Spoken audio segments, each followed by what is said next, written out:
Can't sleep? Don't want to sleep? Afraid to sleep? Are the windows closed? Are your doors locked? Did you check your closet? And under your bed? Maybe you should keep a light on in the hallway, just in case. Now settle in. Make yourself comfortable. Lay back. Close your eyes. And let me tell you a story. Have you ever wished you had just a little more time, or perhaps the ability to go back in time, just a bit, to fix something you did wrong? Make a different decision about which line to get in at the grocery store, or whether or not to eat that leftover bagel at work. Meet Edward, the perfect example of the absent-minded professor, whose brilliance as a theoretical physicist can unlock the secrets of time and space. But the simple act of getting ready for his nephew's birthday party becomes a challenge of epic proportions. The Time Traveler's Dilemma. "Edward, we have to go. We're going to be late," Joan shouted from upstairs. Edward looked at his watch. Time. Why did there never seem to be enough of it? Well, that would change soon enough. He glanced down at the device on his workbench. It looked so unassuming, but if he could work out the final kinks, it would revolutionize the world, hopefully for the better. Edward turned off the lights in his basement workshop and climbed the wooden stairs up to the kitchen where Joan was waiting, her arms crossed. She looked at Edward and raised an eyebrow, just enough to inform him that he had done something to disappoint her. "What?" he asked, checking his shirt for mustard stains and making sure his socks matched. "Where's the gift?" Joan asked. "The gift?" "Eric's gift, your nephew's birthday present. You did wrap it, didn't you?" Yes, of course," Edward assured her. He could distinctly remember enclosing the electronics kit in colorful paper and even placing a bow on it. A purple bow, Eric's favorite color. Or was it Joan's favorite color? "So, where is it?" Joan asked. Edward looked at the counter near the back door, expecting to see it there. It was the most logical place to leave it, right where he would see it before they went into the garage. It wasn't there. He checked the kitchen table, the spot where he had done the wrapping, but it wasn't there either. Joan tapped her foot. "It's around here someplace," he insisted. "I distinctly remember wrapping it." "Do you? Or do you remember thinking about wrapping it?" No, I definitely wrapped it," he said, feeling the small paper cut on his thumb he had incurred from the edge of the gift wrap. He tried to reassemble the events of that morning in his mind. "Ah!" he exclaimed. "I must have left it in the closet when I put the gift wrapping supplies away." Joan shook her head, pulled out her phone, and started flipping through her messages.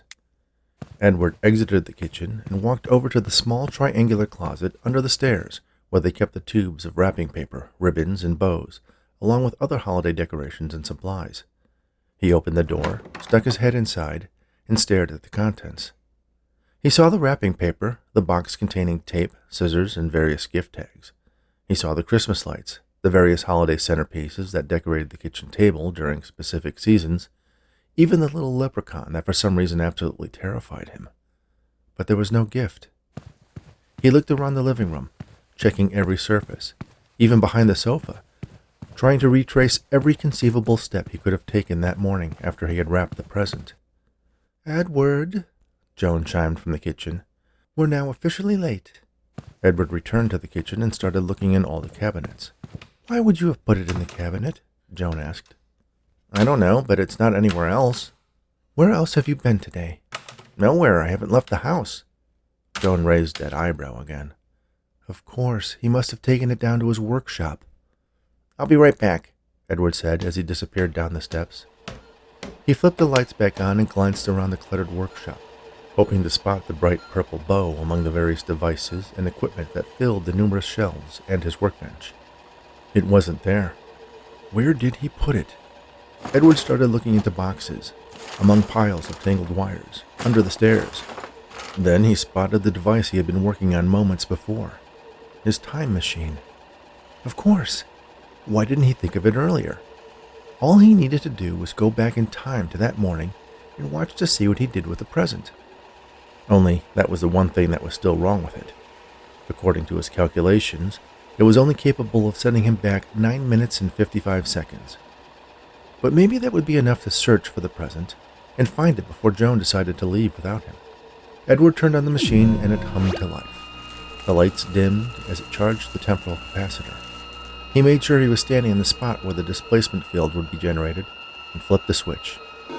"Edward, what are you?" Joan's question was cut off mid-sentence. Edward looked at his watch, then at the wall clock above his workbench. They were almost 10 minutes apart. It worked. The lights went out. Edward looked to the foot of the stairs where the switch was, and he saw himself climbing the stairs as he had done 10 minutes earlier. So, now all he had to do was search the basement, find the gift, put it someplace his earlier self would find it, and then what? What would happen to him? If he was able to find the present, and his earlier self hadn't needed to use the time machine, then he shouldn't be here right now. It would create a paradox. Joan had warned him about just such a pitfall when he had told her he was working on a time machine, but he hadn't paid her much attention. He was a theoretical physicist, after all. Yet here he was. Maybe she was right. He couldn't worry about that now. He needed to find that gift. He raced over to the stairs, made sure he wasn't looking at himself, then turned the lights back on. Where was it? What had he worked on besides the time machine and the hours between wrapping the present and when Joan had called him to go to the party? He had unpacked a shipment of spare parts. Where had he put that box? Ah, over there, next to the wormhole generator. Edward thrust his arms into the white styrofoam peanuts and felt around, hoping his hands would discover the present buried deep in the midst of the packing material. But he came up empty. What else? He had spent some time polishing a new mirror for his telescope. Had he put it on top of the polisher? Had it fallen behind the device while it was spinning away? Edward searched the area around the machine, but nowhere was there a carefully wrapped box with a purple bow on it. He heard footsteps upstairs, then himself telling Joan, "I'll be right back." He raced to turn off the lights, then hurried over to the far end of the workshop where he hid himself in a tall, empty cabinet. His earlier self rushed down the steps. Edward felt something in the dark at his feet. Was it a box? He pulled out his keychain where he had a tiny flashlight attached among the half-dozen keys he carried. He twisted it to turn it on and shone it at the ground. It was a box, but not one wrapped in blue paper with colorful balloons printed on it and a purple bow on top. It was a shoebox. He kicked off the lid and saw it was filled with batteries of various sizes and voltages. "That's where those went," he whispered to himself. Then he heard the distinctive hum of the time machine turn on. Edward looked at his watch. It had been nearly 10 minutes. His earlier self was about to send himself back in time. He opened the cabinet just in time to hear Joan shout down the stairs, "Edward, what are you doing down there?" as his earlier self vanished, sliding back in time 9 minutes and 55 seconds. He wondered if he would snap out of existence since his past self had altered his future, but nothing happened. "What are you doing in there?" a voice asked him. His voice. Edward looked over toward the space under the stairs and saw himself hiding there. "Wait a minute, what are you doing there?" "I'm hiding from my earlier self so I don't create a paradox." "That's what I'm doing." The first Edward realized their mistake before the second one did. "Of course. When I didn't find the present the second time, I sent myself back again." "You already went back in time to find the present?" "Yes, I was hoping finding the past present in the present would obviate my need to travel back in time and my existence would be negated. And you would vanish. Right. At the very least, making that choice should have created a new quantum reality." "Well, but you made that choice in this reality's past, not my future." "Ah, yes, I see what you're saying." "What who's saying?" a third voice asked. The first two Edwards looked over and saw a third iteration of themselves emerge from behind the rack where his computer equipment was mounted. "When did you get here?" "About 10 minutes ago." "Darn, I keep doing the same thing."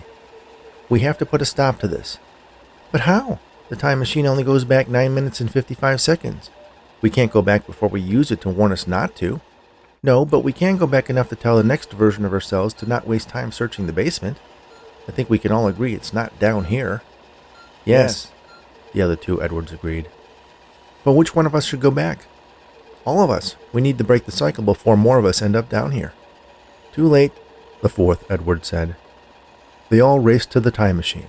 The first one there turned it on, and they all squeezed into the 2-foot square spot that denoted the displacement zone.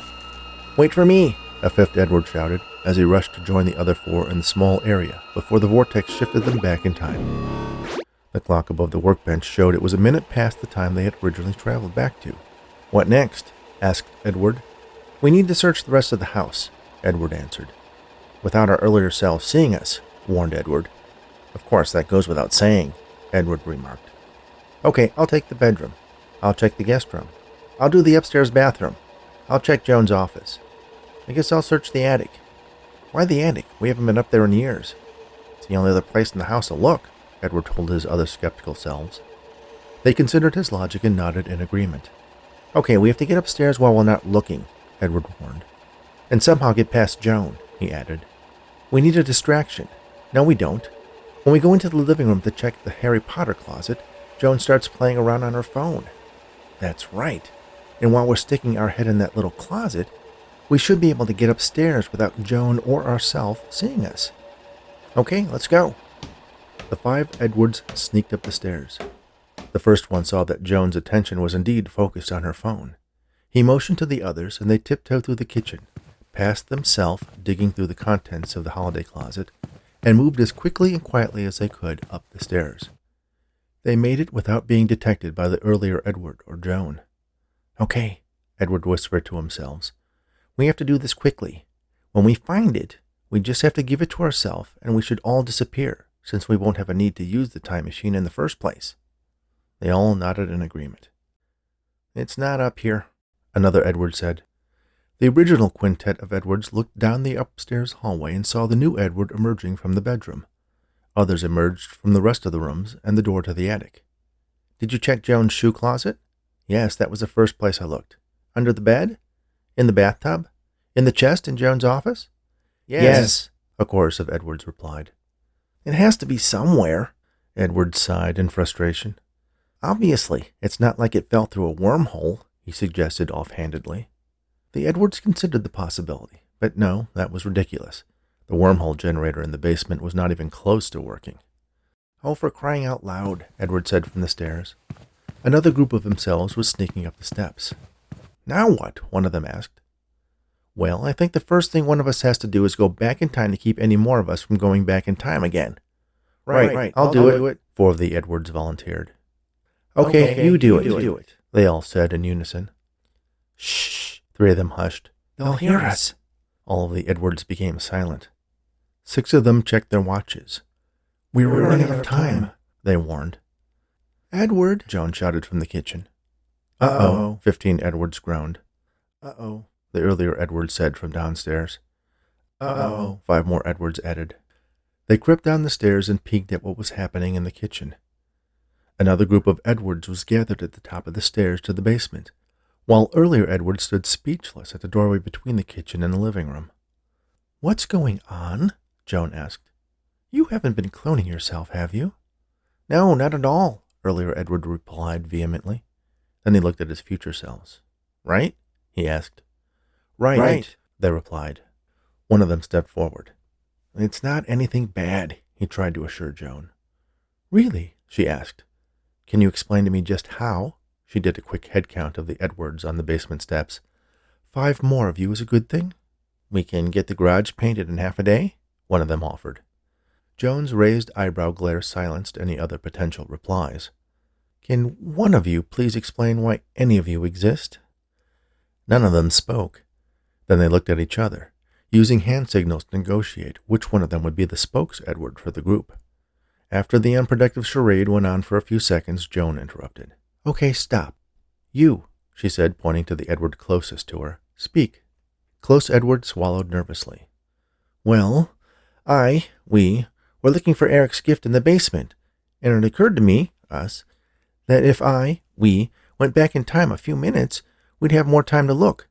But then we didn't find it, and then our past self, him, he said, pointing to earlier Edward, came down, and we... Okay, Joan interrupted. Just use the first person. I get that there are more than one of you. Right, sorry. Anyway, I decided I should go back in time again to look somewhere else before he, close Edward pointed to his earlier self again, came down and decided to go back in time again. I never went back in time in the first place. No, not yet, but you will in my past. And what about the rest of you? Joan asked. The other Edwards started speaking all at once. Joan held up a hand and they all fell silent. Never mind. I think I have a good idea what happened next, and I believe I warned you about just such a thing. The Edwards bowed their heads. Anyway, we figure it must be upstairs somewhere since all of us searched the entire basement.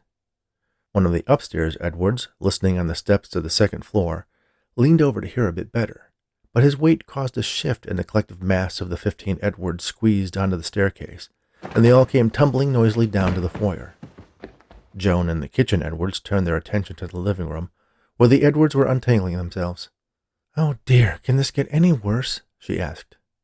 From the pile of Edwards, one of them managed to get to his feet and wave meekly at Joan and his past and future selves. It's not upstairs, he said. What's not upstairs? Earlier Edward asked. The present. Oh, right. Did you check inside the chest in Joan's office? 6 Edwards finished. It's not there. Forget about the present, Joan said. We'll pick up a gift card on the way over. The bigger question is, what am I going to do with all of you? Well, we should all disappear once I decide not to use a time machine, earlier Edward said. He turned to his future selves. I assume I haven't been able to go back more than 9 minutes and 55 seconds. That's right, 20 Edwards answered. Fine, Joan said in frustration. So how long do we have before you all pop off? Close Edward checked his watch. According to my calculations, we have about 3 minutes and 24 seconds. We can keep looking while we wait, one of the upstairs Edwards suggested. All the Edwards looked to Joan. Fine, go ahead, knock yourselves out, she said, then sat down at the kitchen table while 21 copies of her absent-minded husband milled about searching for the missing gift. They rechecked the kitchen cabinets, the closets, even under the sofa cushions. She heard a dozen of them stomping around upstairs, moving furniture, opening and closing doors. 3 minutes later, they were still frantically searching, and a minute after that, it was apparent that none of them had ceased to exist. Joan glared at the nearest Edward with a raised eyebrow. He checked his watch, then got the attention of his other selves. Hey guys, there's something wrong. We're all still here. The search stopped. That's odd, Edward said. Oh, for crying out loud, Joan said. I thought you were supposed to be geniuses. She got up from the kitchen table, pushed her way past the Edwards between herself and the basement steps, and went downstairs. A few seconds later, Edwards began popping out of existence, one after the other, until there was only one left. Joan returned from the basement. What did you do? Edward asked her. I sent your time machine back in time so you couldn't use it in your misguided attempt to find the present, which I'm starting to believe never existed in the first place. Oh, I should have thought of that, Edward said. Yes, you should have, Joan agreed. But I swear, Edward added, I bought the electronics kit he wanted over at the scientific surplus store, and I sat at that very table this morning, wrapped it in blue paper with balloons on it, and stuck a purple bow on top. Uh-huh. Well, we're late now.